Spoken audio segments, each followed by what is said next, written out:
सोचो अगर आप दुनिया का सबसे बड़ा राज डिस्कवर करो, लेकिन दुनिया किसी और का नाम याद रखे।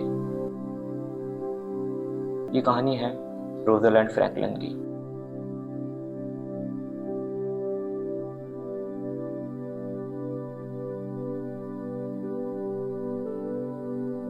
एक एजुकेटेड डिसिप्लिन फैमिली में एक लड़की पैदा होती है।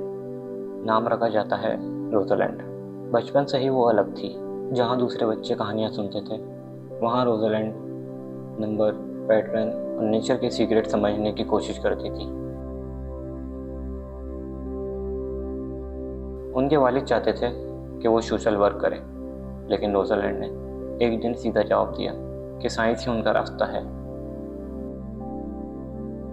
उस वक्त एक लड़की का साइंटिस्ट बनना आसान नहीं था। सोसाइटी, एक्सपेक्टेशन, बैरियर सब कुछ उनके खिलाफ थे, लेकिन वो रुकने वालों में से नहीं थी। यहाँ उन्होंने केमिस्ट्री और फिजिक्स में अपनी ब्रिलियंस प्रूफ की। उनका दिमाग सिर्फ तेज नहीं था, बल्कि वो हर चीज़ में परफेक्ट थी। हर एक्सपेरिमेंट, हर कैलकुलेशन बिल्कुल एग्जैक्ट। यही परफेक्शन उन्हें ले आई एक ऐसी फील्ड में जहाँ बहुत कम लोग जाते हैं, एक्सरे क्रिस्टलोग्राफी। ये एक टेक्निक है जहाँ इनविजिबल चीज़ों का स्ट्रक्चर देखा जाता है। एटम्स, मॉलिक्यूल्स, लाइफ के बिल्डिंग ब्लॉक्स। फिर आता है वो वक्त जब दुनिया एक रेस में होती है। जिंदगी का कोड क्या है?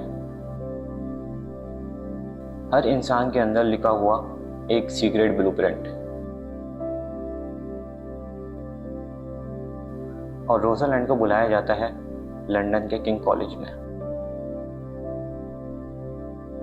यहाँ से कहानी थोड़ी इंटेंस हो जाती है। लैब का माहौल बिल्कुल भी फ्रेंडली नहीं था, कोलीग सपोर्टिव नहीं थे, और स्पेशली एक नाम, मॉरिस विल्किंस। उनके बीच मिसअंडरस्टैंडिंग थी, रिस्पेक्ट की कमी थी।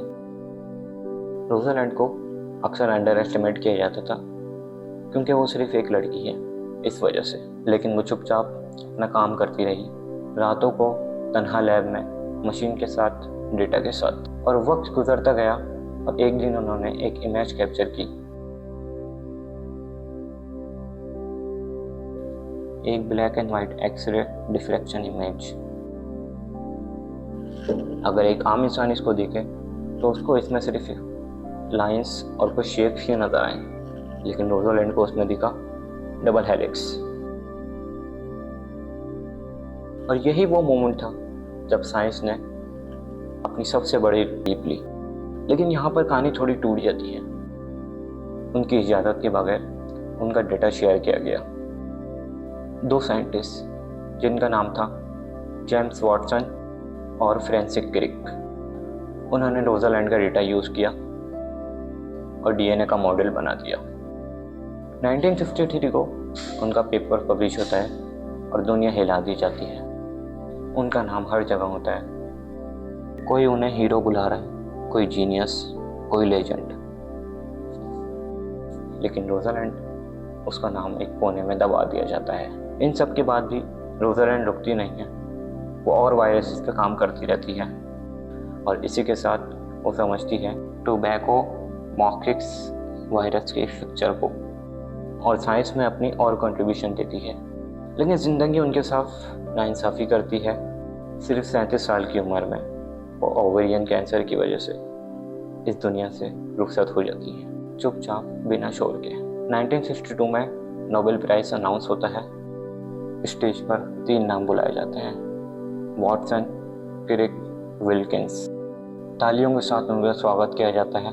लेकिन दूसरी तरफ एक सच्चाई ये भी है कि मरने के बाद नोबेल प्राइज़ नहीं दिया जाता, और रोज़ालैंड अब जिंदा नहीं थी।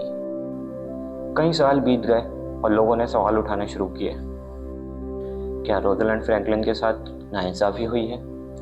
उनके ऊपर कई सारी बुक्स लिखी गई, रिसर्च हुई, और धीरे धीरे लोगों को समझ में आने लगा रोज़ालैंड के बिना डीएनए की कहानी नामुमकिन थी। और आज भी उनके नाम पे कैम्ब्रिज यूनिवर्सिटी में कई सारे अवार्ड्स हैं।